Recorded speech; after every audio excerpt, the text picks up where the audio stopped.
नमस्कार बंधुजनों। इस नवरात्रा के 8वें नवरात्रे पर माता महागौरी की पूजा आराधना के लिए आप सभी को बहुत बहुत बधाई, बहुत बहुत शुभकामनाएं। ये 8वां दिवस माता महागौरी को समर्पित है। इसमें महागौरी की पूजा की जाती है, उपासना की जाती है, उनको अपनी श्रद्धा और भक्ति का समर्पण किया जाता है।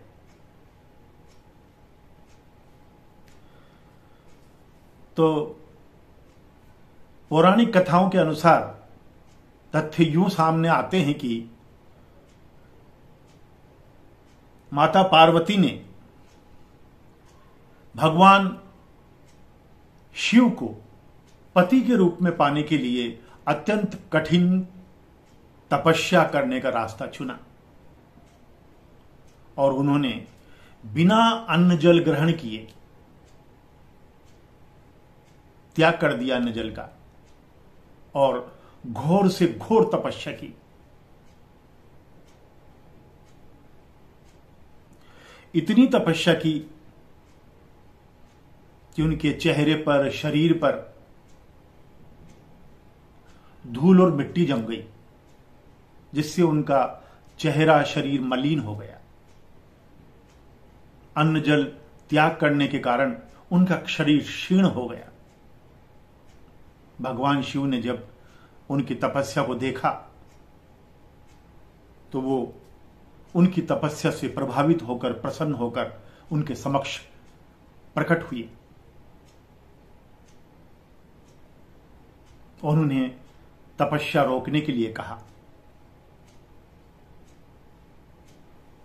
भगवान शिव के आदेश पर उन्हें गंगा जल से नहलाया गया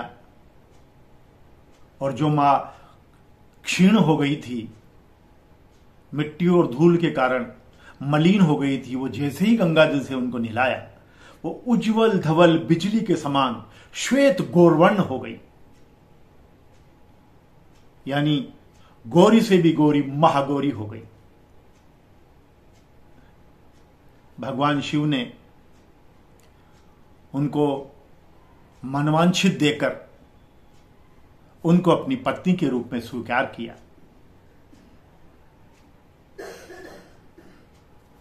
माता का वाहन बेल है।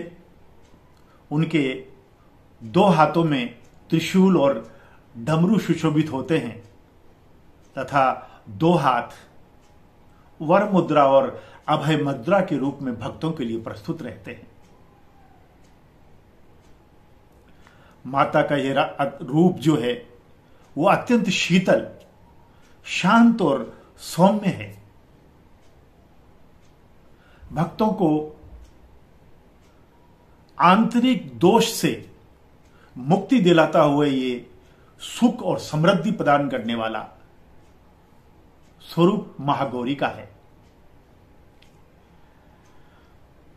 ये महागौरी की जो कथा है, वर्णन है, जिस तरह से भी वृत्तांत आया है, यह हमें प्रेरणा देता है, हमें सिखाता है कि सच्चे मन से अगर किसी की भी आराधना की जाए, तपस्या की जाए, तो वो आपको प्रसन्न होकर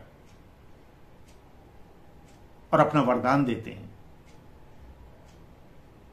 अपना अभय देते हैं, आपको मनवांछित देते हैं। एक दूसरे वृत्तांत के अनुसार जब माता क्षीण हो गई थी, धूल और मिट्टी जमने के कारण मलिन हो गई थी, तो उन्होंने माता कौशिकी का भौतिक रूप जो है वो ग्रहण किया था और शुभ निशुभ नामक 2 असुरों का वध किया था। परंतु वापस वो महागौरी स्वरूप में आ गई थी और महागौरी ने सीधे सीधे किसी का भी वध नहीं किया। उनका स्वभाव, उनके रूप की तरह ही शुद्धता, सादगी और सौम्यता झलकने वाला था।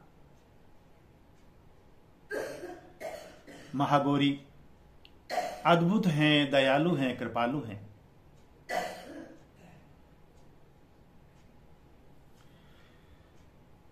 उनके बारे में तो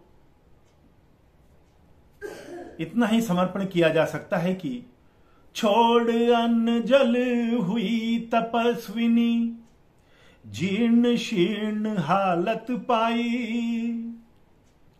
छोड़ अन्न जल हुई तपस्विनी, जीर्ण शीर्ण हालत पाई। प्रगट हुए शंभु खुश हो कर, मां गंगा जल से नहलाई। मां गंगा जल से नहलाई। और जैसे ही मां को गंगा जल से नहलाया, उनका बिजली के समान, दूध के समान गोल्डमन, स्वर्णवर्ण दमकने लगा, चमकने लगा। वो महागौरी के रूप में हम सबको दृश्यमान होने लगी। तो छोड़ अन्न जल हुई तपस्विनी, मां शीर्ण जीर्ण हालत पाई। और प्रकट हुए शंभो खुश हो कर, मां गंगा जल से नहलाई। मां गंगा जल से नहलाई। उज्ज्वल शीतल सौम्य धवल मां, उज्ज्वल शीतल सौम्य धवल मां, तब महागौरी कहलाई। और वचन दिया मनवांछित प्रभु ने, गौरी पत्नी रूप में अपनाई। गौरी पत्नी रूप में अपनाई। वचन दिया मनवांछित प्रभु ने, गौरी पत्नी रूप में अपनाई। महागौरी पत्नी रूप में अपनाई। ओम देवी महागौरिये नमः। ओम गौरी महागौरिये नमः। ओम देवी महागौरिये नमः। या देवी सर्वभूतेषु, या गौरी सर्वभूतेषु, मा गौरी रूपिणे संस्थिता। या गौरी सर्वभूतेषु, मा गौरी रूपेण संस्थिता। नमस्तस्यै नमस्तस्यै नमस्तस्यै नमो नमः। नमस्तस्यै नमो नमः। नमस्तस्यै नमो नमः। जय मां, जय भवानी, जय मां महागौरी।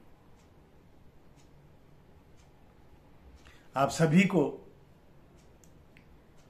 दुर्गा अष्टमी की, आप सभी को दुर्गा अष्टमी की बहुत बहुत बधाई, बहुत बहुत शुभकामनाएं।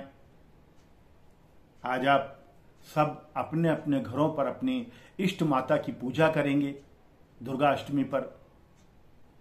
तो आप सभी को बहुत बहुत शुभकामनाएं, बहुत बहुत बधाई। माता आप सभी के ऊपर कृपा करे, दया करे, हमेशा आशीर्वाद बनाए रखे। जय भवानी, जय दुर्गा, जय अंबिके माता।